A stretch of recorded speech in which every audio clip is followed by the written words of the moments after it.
하나님 아버지와 우리 주 예수 그리스도로부터 오는 은혜와 평강이 이 자리에 계신 모든 여러분들과 함께 이 예배에 인터넷으로 참여하는 모든 교우 여러분에게도 함께 하시기를 바랍니다. 예수님은 어디서든 돋보이는 분인 것 같아요. 수많은 사람이 그분을 주님이라고 부르면서 따르기도 했고 지금도 그렇게 따릅니다.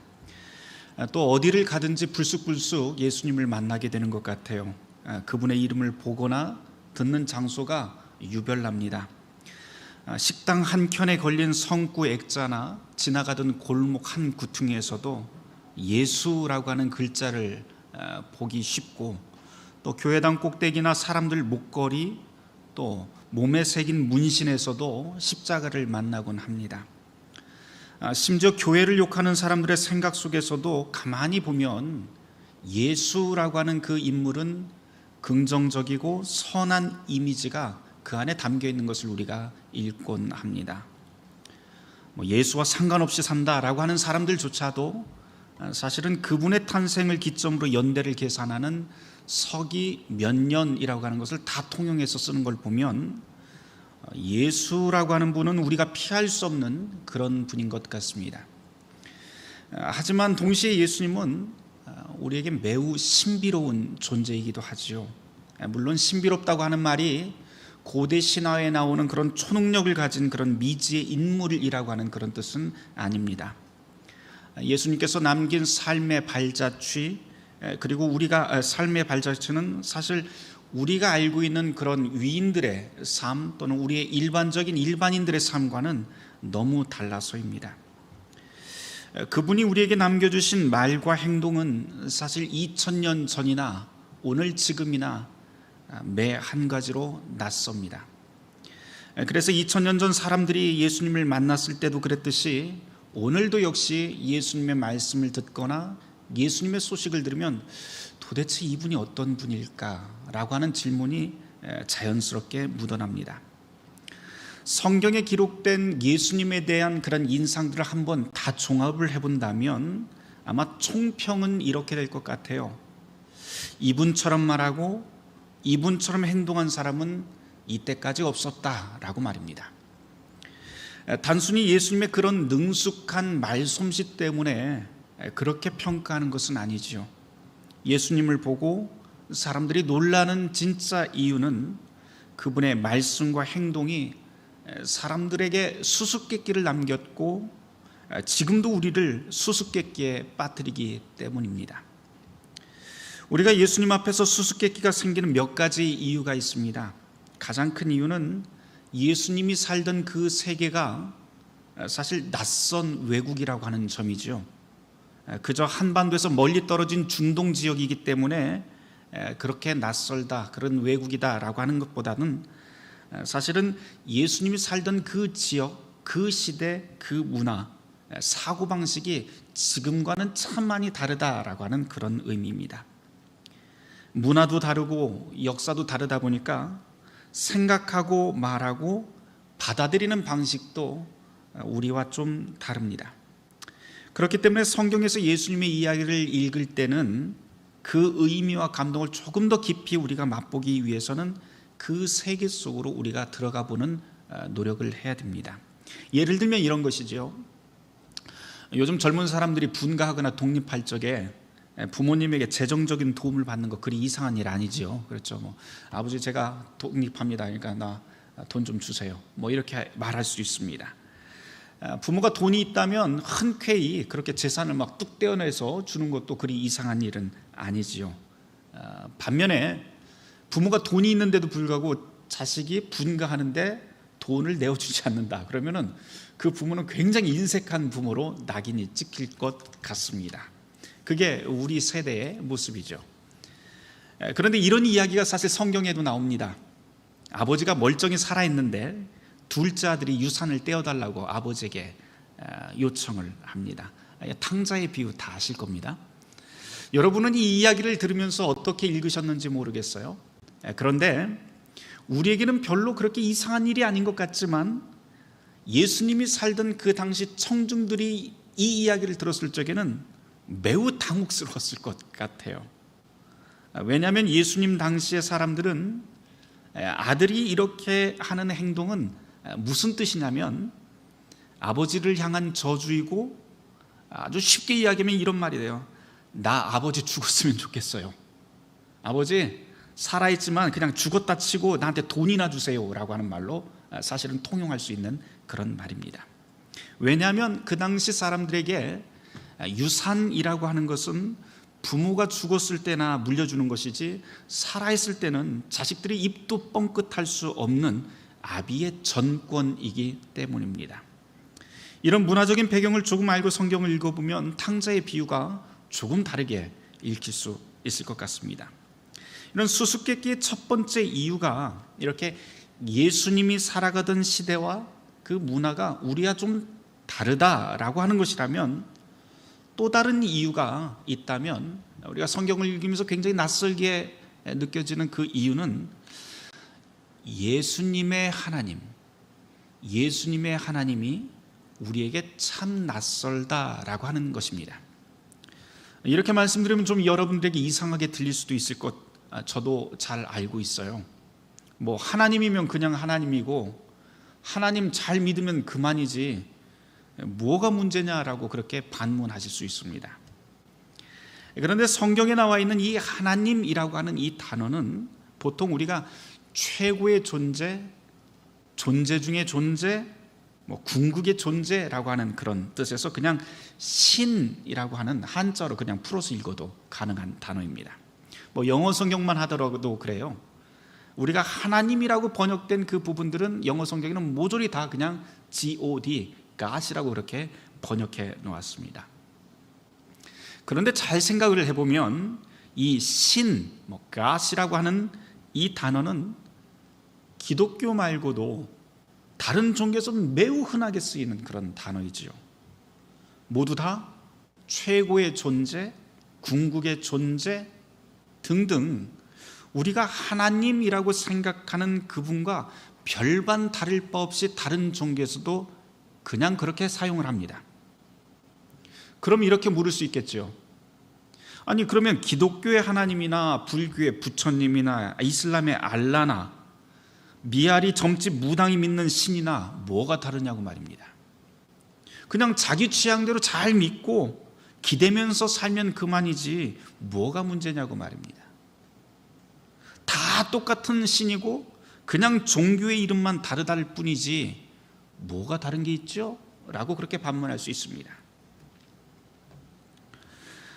종교개혁자 마틴 루터가 대교리 문답이라고 하는 그 책에서 신에 대해서 이렇게 설명한 구절이 있어요. 아주 유명한 구절인데 이렇게 됩니다. 내 심장을 걸어놓고 네가 지금 기대고 있는 그 대상, 그것이 바로 너의 하나님, 너의 신이다. 너의 심장을 걸어놓고 네가 지금 기대고 살고 있는 그 대상, 그것이 바로 너의 하나님, 너의 신이다. 그런데 문제는 그렇게 내 모든 걸 걸어놓은 신이 헛것일 수 있다는 데 문제가 있죠. 그래서 우리가 하나님이라고 부르는 이 신에 대해서 말할 땐 단순히 하나님을 믿느냐 안 믿느냐 이것만으로는 사실은 충분치 않습니다. 우리에게 핵심적인 질문이 되어야 하는 건 지금 내가 믿고 있는 그 하나님이 도대체 어떤 하나님인가 라고 하는 것을 끊임없이 물어야 됩니다. 여러분이 이 자리에서 오늘 예배 드리기 위해서 이 자리에 나오셨는데 여러분이 믿고 있는, 여러분이 섬기고 있는 그 하나님은 도대체 어떤 하나님인가요? 물론 우리의 정답은 내가 만든 하나님, 내가 상상하는 그런 하나님이 아니라 예수님이 믿던 하나님, 예수님 속에 있던 그 하나님이 우리의 정답이 되어야 마땅합니다. 그런데 예수님이 들려주시던 그 하나님은 그 당시 2000년 전 청중들의 입장에서 보자면 그 의미가 통할 때도 있고 통하지 않을 때도 있었다라고 하는 게 큰 문제거리가 됩니다. 가만 생각하면 이런 것 같아요. 같은 하나님을 말하면서도 전혀 다른 하나님을 떠올릴 수 있고, 같은 하나님을 섬긴다고 한 자리에 있으면서도 전혀 다른 신을 섬길 수 있다라고 하는 것을 우리는 유념해야 됩니다. 예수님께서 예상치 못한 하나님을 들려주실 때마다 사람들은 놀라게 됩니다. 그러면서 예수님은 뭔가 차원이 다른 하나님 이야기를 들려주시는데 예수님은 말로 끝나지 않고 그분을 정말 삶 속에서 깊이 신뢰하며 하늘 아버지가 그분에게 약속한 그 나라를 몸소 보여주신 분이 바로 예수 그리스도이시죠. 그렇게 살아가던 예수님에게 어떤 사람들은 환호하며 감동하며 예수님을 따라가기도 했고요, 또 어떤 사람들은 극구 반대하며 그분을 십자가에 못 박아 매달기도 합니다. 예수님의 하나님, 그분이 보여주시는 세상은 사실 그때나 지금이나 모든 사람에게 낯선 세상, 낯선 분입니다. 그런데 이런 낯설음을 만난 다음에 예수님의 하나님은 도대체 어떤 분일까라고 하는 이런 질문을 하지 못한다면 우리의 성경 읽기, 우리의 신앙생활은 매우 건조하고 틀에 박힌 생활이 될 수밖에 없습니다. 성경을 낯설게 읽으면서 질문이 생겨야만 우리가 살아가는 삶의 자리를 돌아보며 제 길을 온전히 찾아갈 그런 힘이 생깁니다. 오늘 교회력 복음서 말씀도 바로 그런 예수님의 하나님, 그리고 하나님의 나라, 그것이 어떤 것인가라고 하는 것을 보여주는 아주 좋은 본문입니다. 마가복음 1장 29절에서부터 39절까지의 말씀을 우리가 함께 읽었는데요, 이 단락은 크게 보면 세 가지 단락으로 나누어 볼 수 있을 것 같아요. 지금 열병에 시달리고 있는 시몬의 장모를 예수님이 찾아가서 치유해 주자마자 그 여인이 수종들었다라고 하는 그 한 단락의 이야기, 두 번째는 예수님께서 눈꽃을 새 없이 병든 사람과 귀신들을 쫓아냈다라고 하는 두 번째 이야기, 세 번째 이야기는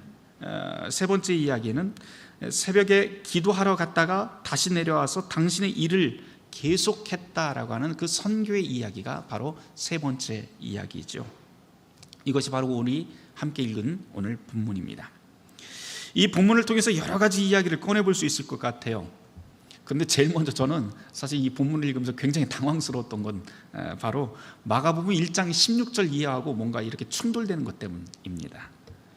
마가복음 1장 16절에 보면 제자들이 예수님을 만나서 배와 그물과 가족을 다 버리고 예수님을 따라갔다라고 하는 대목이 나옵니다.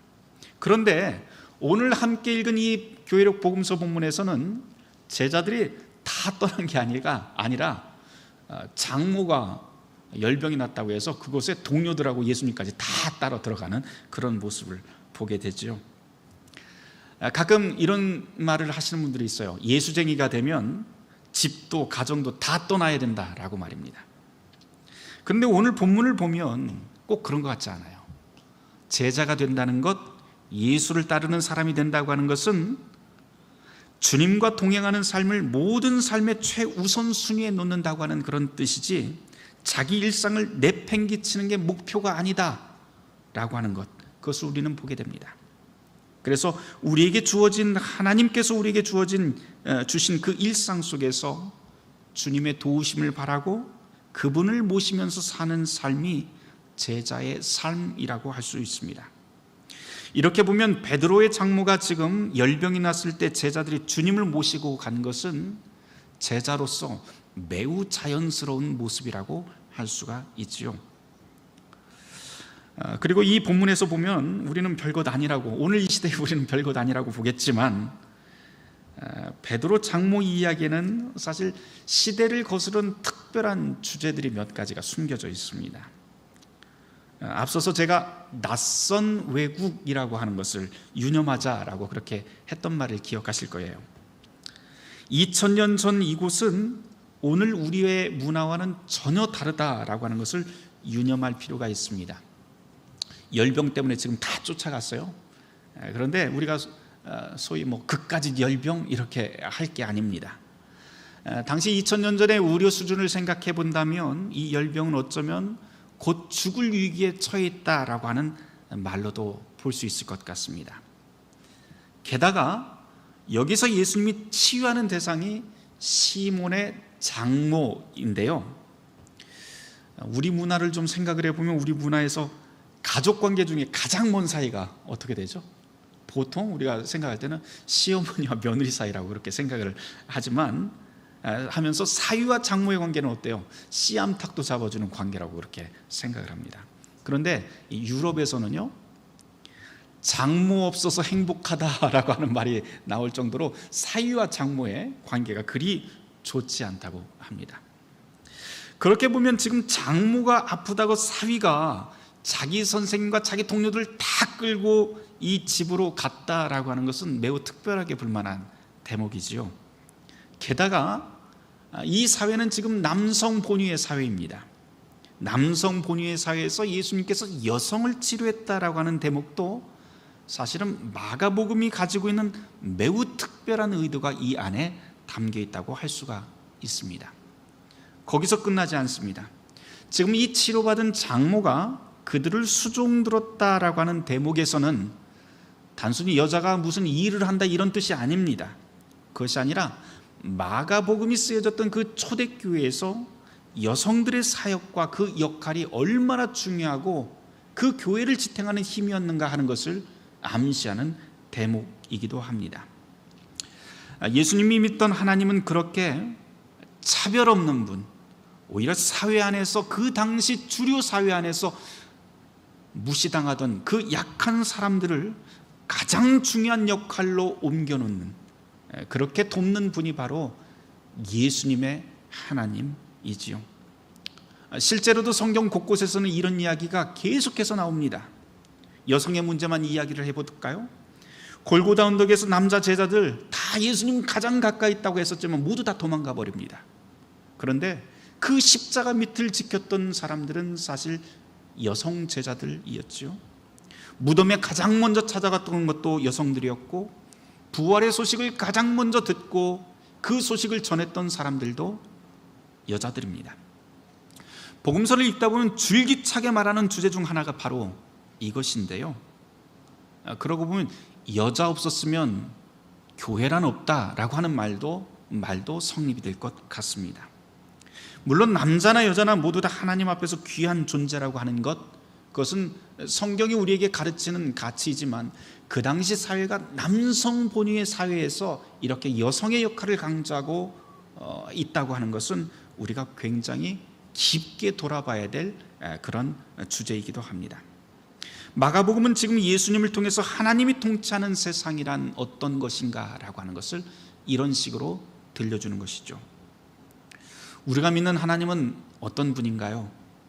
혹시 남자만 윗자리에 앉는 그런 하나님을 우리가 믿고 있는 건 아닌지 깊게 돌아봐야 될 것 같습니다. 두 번째 단락, 세 번째 단락 이야기로 넘어가 볼까요? 여기에서는 귀신 쫓는 이야기가 나옵니다. 사실 이 본문은 회당에서 귀신을 쫓는 지난주 말씀과 계속 연결된 말씀이죠. 근데 가만 생각을 해보면 글을 쓰다 보면 제일 중요한 그 첫 페이지가 바로 첫 번째 페이지, 그리고 첫 번째 장입니다.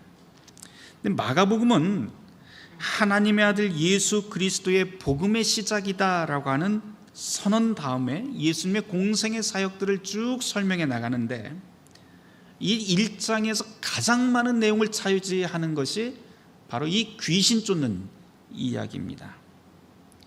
그렇다고 해서 이 귀신 쫓는 이야기가 단순히 한여름밤 흥미를 끌기 위한 그런 귀신 이야기는 아니지요. 이쯤에서 마가복음 이야기를 좀 다시 한번 꺼내야 될 것 같아요. 올해 2021년 교회력은 마가의 해라서 주로 우리가 마가복음을 중심으로 해서 계속해서 1년 동안 말씀을 묵상하게 됩니다. 성경을 보면 마태, 마가, 누가, 요한 이런 식으로 되어 있어서 간혹 마태복음이 가장 먼저 나온 복음서라고 사람들이 오해하지만 사실은 가장 첫 번째 기록된 복음서 말씀은 마가복음입니다.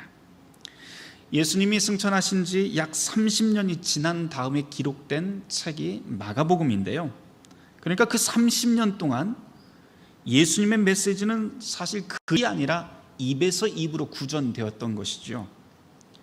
그도 그럴 것이 예수님과 함께 살던 사람들, 예수님과 함께 동행하던 사람들, 예수님의 사건들을 목격했던 그 목격자들이 아직까지 한 30년 동안 살아 있었기 때문에 사실은 글로 남길 필요가 없었던 것 같습니다.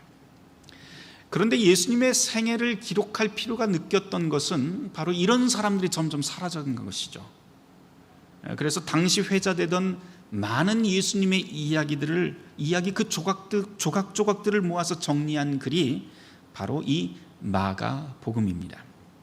이 마가복음서 기자는 마가복음이라고 하는 것을 기록을 하면서 가장 큰 주제 하나를 턱 던져놓고 줄거리를 이어가는데 그게 바로 1장 1절의 주제이죠.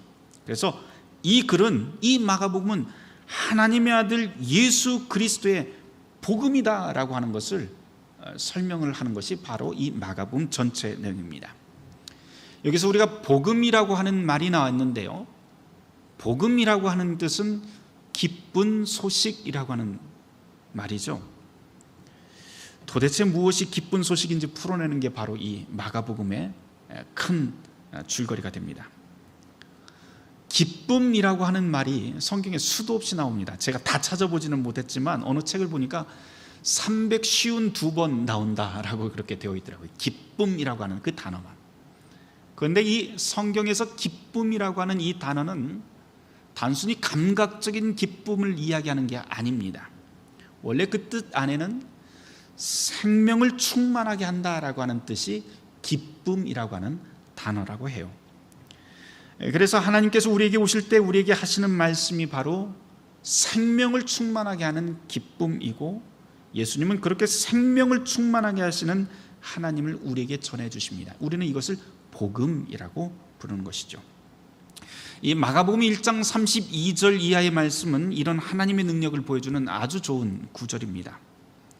거기에 보면 점으로 해질 때에 모든 병자와 귀신 들린 자를 예수께 데려왔고 그들을 모두 고쳤다라고 하는 구절이 있는데요, 이것을 통해서 예수님을 통해 드러나는 하나님이 어떤 분인지 마가복음은 우리에게 전합니다. 점으로 해질 때라고 하는 표현은 우리 같으면 일과가 다 끝난 다음으로 생각을 하겠지만 유대인들에게는 해가 저물면서 하루가 시작을 합니다. 그래서 날짜 계산할 때 해가 저물면서 그 다음 해가 떨어질 때까지 하루를 계산하기 때문에 이 말의 원래 뜻은 바로 주님께서는 바로 첫 시작, 하루의 첫 날부터, 첫 순간부터 하나님의 일을 하신다라고 하는 뜻이 됩니다. 그리고 그분은 생명을 온전하게 채우는 분이고, 그리고 악한 세력을 제압하시는 분으로 귀신 쫓는 사역으로 우리에게 드러냅니다. 여기서 우리의 눈을 끄는 건 귀신이라고 하는 단어이죠. 이 마가복음은 예수님의 공생의 첫 사역도 귀신을 쫓는 것으로 시작해서 곳곳에서 이 귀신과 대결하는 예수님의 모습을 그려줍니다. 그런데 이 마가복음에서 보여주는 이 예수님의 모습은 어떤 잡신을 쫓아내는 그런 무당에 비할 바는 아니지요. 사실 마가복음이 그려내는 예수님은 늘 귀신의 세력, 사탄과 싸우시는 분으로 그렇게 그려냅니다. 광야에서 40일 시험 받을 때도 그랬고, 회당에서도 그랬고, 가는 곳곳마다 예수님은 이 악한 영, 이 귀신과 대결합니다. 그런데 사실 이렇게 귀신 나오는 이런 기사들은 과학시대를 살아가고 있는 현대인들에게 매우 좀 곤혹스러운 대목이기도 해요. 귀신 이야기는 뭐 아이들에게나 통할 이야기지 어른들한테는 할 소리는 아니라고 그렇게 말하는 분들도 있습니다. 그렇지만 마가복음을 지금 덮고 있는 2000년 전의 시대를 한꺼풀 벗겨내고 우리가 좀 읽어본다면 이 귀신이나 사탄이라고 하는 이 단어를 악한 세력이라고 그렇게 읽어도 좋을 것 같습니다. 우리가 살아가는 이 시대에도 이 세력이라고 하는 말이 많이 쓰이잖아요. 정치 세력, 경제 세력, 또래 집단의 세력 등등. 악이라고 하는 것은 보이지는 않지만 분명히 우리가 살아가는 현 시대 배후에 도사리고 있는 힘인 것은 분명합니다. 악이란 어떤 것인가? 이것에 대해서는 좀 더 깊이 성찰할 문제이겠지만 분명한 것은 예수님은 악한 세력과 타협하지 않으셨고 대결하며 제압하시는 분이다라고 하는 사실입니다. 35절 이하의 말씀을 짧게라도 좀 확인해 보도록 하죠. 주님은 저녁 내내 밀려드는 사람들의 병을 고치고 귀신을 쫓아냅니다. 그런데 새벽에 한적한 곳을 찾아 기도하는 모습도 보여주십니다. 복음서 곳곳에서 예수님의 이 기도하는 모습을 우리는 발견하게 돼요. 아무리 바빠도 일에 치이고 시간이 없어도 주님은 오히려 그런 시간에 기도의 시간을 반드시 마련합니다. 거기서 만난 하나님이 새 힘을 주신다라고 하는 믿음이 있었고, 그 기도의 힘으로 하나님의 도를 전하면서 악한 영과 대결하신 분이 바로 예수님입니다. 마가복음은 예수님이 이런 모습을 통해서 하나님을 만나게 합니다. 그리고 예수님을 통해서 보여진 하나님은 악한 세력을 이기는 분, 약한 사람을 다독이며 귀하게 세워주시는 분, 기도 안에서 힘을 주시는 분, 생명을 충만케 하시는 분, 기쁜 소식을 풍성하게 만들어내시는 분이라고 하는 것을 성경은 우리에게 보여줍니다. 제자들은 예수님을 통해서 그런 복음의 하나님을 만났고, 거기서 교회가 탄생하게 됩니다. 신자들은 2000년 동안 이 기쁨을 바로 여기서 발견하고 체험하며 진심으로 하나님과 나눌 때 하나님 나라가 이 땅에 임하게 된다는 것을 고백하며 살게 됩니다. 하나만 더 이야기하고 좀 마치려고 그래요. 우리 교회 예배 이야기입니다. 루터교회 공동예배 시간에는 오늘의 기도라고 하는 시간이 있습니다. 원어로는 콜렉타라고 부르는데요, 우리 그 영어로는 컬렉트 이렇게 생각해도 됩니다. 모음이라고 하는 뜻이죠. 기도합시다라고 하는 말을 통해서 이제 집례자가 말을 하면 회중들이 잠깐 동안, 아주 짧은 순간이면 침묵의 시간을 갖게 됩니다. 이때 회중들은 각자 교회에 오면서 들고 왔던 그런 기도의 제목을 아주 짧은 시간이지만 각자의 주제를 가지고 기도를 하게 됩니다. 그런 다음에 기도를 인도하는 분이 이제 이 오늘의 기도를 시작하게 되면 모두 다 온 회중이 각자의 기도를 하다가 그 기도에 집중을 하게 됩니다. 그러면서 마지막에 아멘으로 끝을 맺습니다. 여기에서 콜렉트, 모음이라고 하는 뜻이 살아나는데요, 예배에 참여한 모든 성도들의 간구를 한 곳에 모으는 기도, 그리고 오늘 예배의 전체 메시지를 하나로 모아서 압축해서 드리는 기도, 이거를 바로 콜렉타 또는 모음 기도 또는 오늘의 기도라고 그렇게 부릅니다. 보통 우리 교회에서는 장로님들이 맡다 보니까 대표 기도 순서로 그렇게 생각하시는 분들이 있는데, 사실은 원칙적으로는 예배를 집례하는 집례자의 기도가 이 콜렉타, 오늘의 기도 시간입니다. 그런데 이건 어디까지나 현대 루터교회 예배에서나 그런 것이고요, 소위 우리가 초대교회라고 이야기하는 4세기 전 교회에서 이 콜렉타라고 하는 이 정신은 오늘 우리가 말하는 그런 대표 기도 시간과는 조금 다릅니다. 콜렉타라고 하는 이 시간의 유래는 예배 일주일 동안 각자의 삶의 자리에서 살다가 예배에 나온 이 교인들이 자기의 문제를 가지고 교회에 오는 거예요. 일상의 경험, 여기에는 시련, 아픔, 탄원, 기쁨, 감사 등등 각자의 기도의 제목들이 다 있을 겁니다. 이 모든 것을 다 가지고 와서 예배 시작하기 전에 함께 다 나눠요. 함께 나는 이런 일이 있었어요, 나는 저런 일이 있었어요. 그러면 이야기하다가 서로를 위해서 다독이면서 진심으로 위로하고 기도해 주던 시간이 바로 이 콜렉타 시간입니다.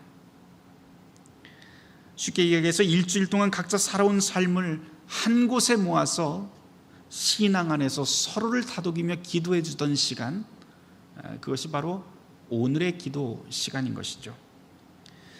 그렇게 서로를 위한 진심 어린 기도가 있는 곳이 바로 우리가 늘 입에 달고 사는 교회인 것이죠. 여기서 우리가 잊지 말아야 될 것은, 그 기도는 단지 우리만의 기도가 아니다라고 하는 점입니다. 각자 우리가 살아가는 삶 속에서 홀로 살아가지 않잖아요.